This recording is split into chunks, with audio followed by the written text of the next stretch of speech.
Good morning, third class. Now, today we start chapter 6, the food we eat.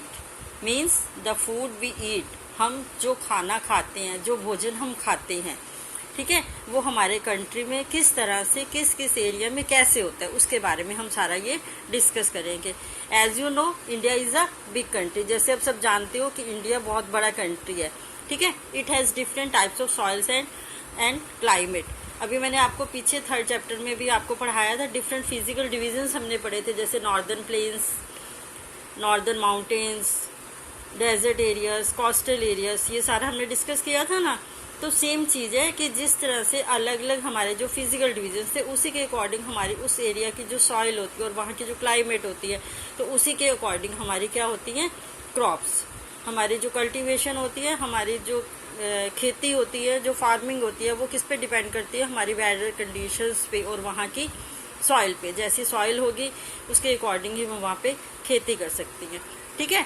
इस तरह से different area में जो डिफरेंट हमारे भोजन होते हैं, जो खाने होते हैं, जो जिस एरिया में जो भी हमारी क्रॉप्स ज़्यादा होती हैं, तो वही हमारा उस एरिया में ज़्यादा जो भोजन होता है, जो फूड होता है, वो खाया जाता है.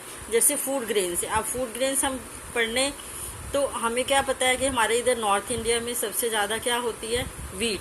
तो इसीलिए हम चपाती और ये ब्रेड, इस तरह से ये सारी चीज़ें खाते हैं. इसी तरह से राजस्थान भी, वहाँ पे भी वीट, ज्वार, बाजरा होता है. देन आ जाता है हमारा ईस्टर्न और साउदर्न पार्ट. ईस्टर्न और साउदर्न पार्ट में हमारा क्या होता है, ज़्यादा राइस आता है. इसी तरह से कोस्टल एरिया में हमारा लोगों को खाना क्या होता है, राइस और फिश, क्योंकि वो समुंदर के किनारे रहते हैं, तो वो समुंदर से उन्हें फिशेस मिलती हैं इजीली, है ना. और जो राइस की क्रॉप है, हमारी जो खेती है, उसके लिए हमें पानी की ज़्यादा ज़रूरत होती है. तो इन कोस्टल एरियाज में राइस ज़्यादा होता है, तो इसीलिए उनका खाना भी कैसा है, राइस विथ फिश. इसी तरह से हमारे पल्सेस और वेजिटेबल्स और फ्रूट्स हैं. कंट्री में हमारे सब लोग क्या खाते हैं, पल्सेस, दालें खाती हैं ना, वेजिटेबल्स भी खाते हैं, फ्रूट्स भी खाते हैं, ठीक है. तो इसी तरह से जो हमारे ये as mango is eaten in summer, गर्मियों में आजकल का जैसे सीजन चल रहा है, तो मैंगो आ रहे हैं ना, आप लोग भी खा रहे होंगे बहुत, ठीक है ना. इसी तरह से ग्रेप्स विंटर में होते हैं. मेलन और वाटरमेलन अभी आपने समर में खाया होगा, अब रेनी सीजन में वो कम हो जाता है ना. तो बनाना जो है वो थ्रू आउट द ईयर, पूरा साल आपको मिल जाता है. इसी तरह से पोटैटो और ऑनियन, ये भी हमें थ्रू आउट द ईयर मिलते हैं. हम इसको खाते हो ना आप लोग भी सारे, है ना. तो इसी तरह से और डिफरेंट वेजिटेबल्स होती हैं, जैसे कैरेट वगैरह, स्पेनिश है, पीस है, ये सारी वेजिटेबल्स भी आप लोग यूज़ करते हो ना, खाते हो. तो अब उसके बाद आ जाता है कि हमारा जो ये फ्रूट्स है, ये डिफरेंट स्टेट्स में अलग अलग से पाए जाते हैं. जैसे कश्मीर में क्या होता है, एप्पल. हिमाचल प्रदेश में और कश्मीर में एप्पल बहुत पाया जाता है, ठीक है. लद्दाख में एप्रिकॉट पाया जाता है. नागपुर में ऑरेंजेस होती है, नागपुर के ऑरेंज फेमस होते हैं ना, कहते हैं. इसी तरह से महाराष्ट्र में और उत्तर प्रदेश में मैंगो बहुत ज़्यादा होता है, ठीक है. देन आ जाता है आपका पाइन एप्पल आ जाता है आपका इधर आसाम और गोवा में. केरला में कोकोनट ज़्यादा पाया जाता है. तो ये हमारे डिफरेंट कुछ फ्रूट्स हैं ऐसे, जो डिफरेंट स्टेट्स में वहाँ पे ज़्यादा क्यों पाए जाते हैं, क्योंकि वहाँ पे उनकी जो क्लाइमेट है इसके लिए सूटेबल है, ठीक है. इसके बाद आ जाते हैं हमारा स्पाइसेस. आपको पता है घर में मम्मी यूज़ करती है ना खाना बनाने में. उससे क्या होता है, हमारा जो फूड है वो टेस्टी भी बन जाता है और डाइजेस्ट भी जल्दी हो जाता है. जैसे घर में हम लौंग यूज़ करते हैं ना, हल्दी यूज़ करते हैं, मिर्च यूज़ करते हैं, कार्डमम, है ना, इलायची वगैरह, क्यूमिन, जीरा, ये सारी चीज़ें यूज़ करते हैं ना. तो ये सारे हमारे किस में काउंट होती हैं, स्पाइसेस में. देन आ जाता है हमारा vegetarian and non vegetarian. Vegetarian क्या होता है, जो लोग सिर्फ और सिर्फ पल्सेस, फ्रूट्स, वेजिटेबल्स और ये फूड ग्रेन्स ये खाते हैं, उन्हें हम कहते हैं वेजिटेरियंस. और जो लोग मीट, फिश और एग्स और साथ में जो खाना, वो तो फूड है ही है ना, फूड ग्रेन, वेजिटेबल, फ्रूट्स के साथ ये चीज़ें जो खाती हैं, मीट वगैरह, वो उन्हें हम क्या कहते हैं, नॉन वेजिटेरियन. क्लियर. अब आ जाते हैं हम खाना जो बनाते हैं, उसके लिए हम तेल भी यूज़ करते हैं ना.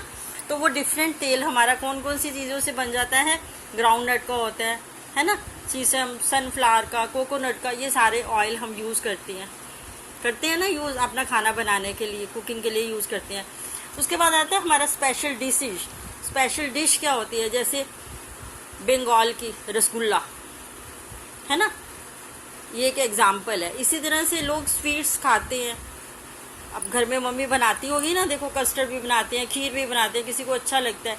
तो इसी तरह से ये हमारी स्पेशल क्या होती हैं, डिशेस। उसके बाद आ जाता है हमारा ट्रांसपोर्टेशन ऑफ फूड क्रॉप्स। अब आपको मैंने पीछे जो ये सारा बताया कि हमारे डिफरेंट एरियाज में डिफरेंट टाइप्स की क्रॉप्स होती हैं, या कुछ पर्टिकुलर स्टेट्स में जैसे मैंने आपको बताया कि हमारे फ्रूट्स ज़्यादा होते हैं। लेकिन अब क्या है, आपको हर एरिया में, पूरे कंट्री में, सब जगह पे ये सारी चीज़ें अवेलेबल हो जाती हैं। वो कैसे अवेलेबल हो जाती हैं, हमारे बेस्ट ट्रांसपोर्टेशन की वजह से। क्योंकि हमारी जो गुड्स ट्रेन्स होती हैं ट्रक्स पे, और इस तरह से ये सारा सामान जो है हमारा एक दूसरे के ये ट्रांसपोर्ट करके हम लोग अलग अलग स्टेट्स में उन्हें भेज देते हैं। ठीक है ना, एक इस कंट्री के किसी भी एरिया में जो भी एक पर्टिकुलर चीज़ ज़्यादा होती है तो उसको हम किसके द्वारा भेजते हैं, ट्रक्स के द्वारा, गुड्स ट्रेन्स के द्वारा, शिप, बोट्स, है ना, एरोप्लेन्स, जो हल्की और पेरिशेबल चीज़ें होती है वो एरोप्लेन के द्वारा भी भेजी जाती हैं। ठीक है ना, इसी तरह से ये हर चीज़ें हर कोस्टल एरिया में, हिल्स पे, प्लेन्स पे, जहाँ पे जिस चीज़ की कमी है। अब एग्जांपल के लिए मैं आपको कोकोनट बताती हूँ। जैसे कोकोनट केरला में होता है, तो वहाँ पे पहले कच्चा नारियल वहीं पे पीते थे ना लोग। लेकिन अब आप देखो इधर आपके एरिया में भी आप लोगों ने भी हो सकता है पिया भी होगा, तो कच्चा नारियल है ना, उसका पानी पीते हो ना, तो वो अवेलेबल कैसे हो जाते हैं, हमारे इस ट्रांसपोर्टेशन के कारण। ठीक है, इज इट क्लियर? ठीक है बेटा, ओके, थैंक यू।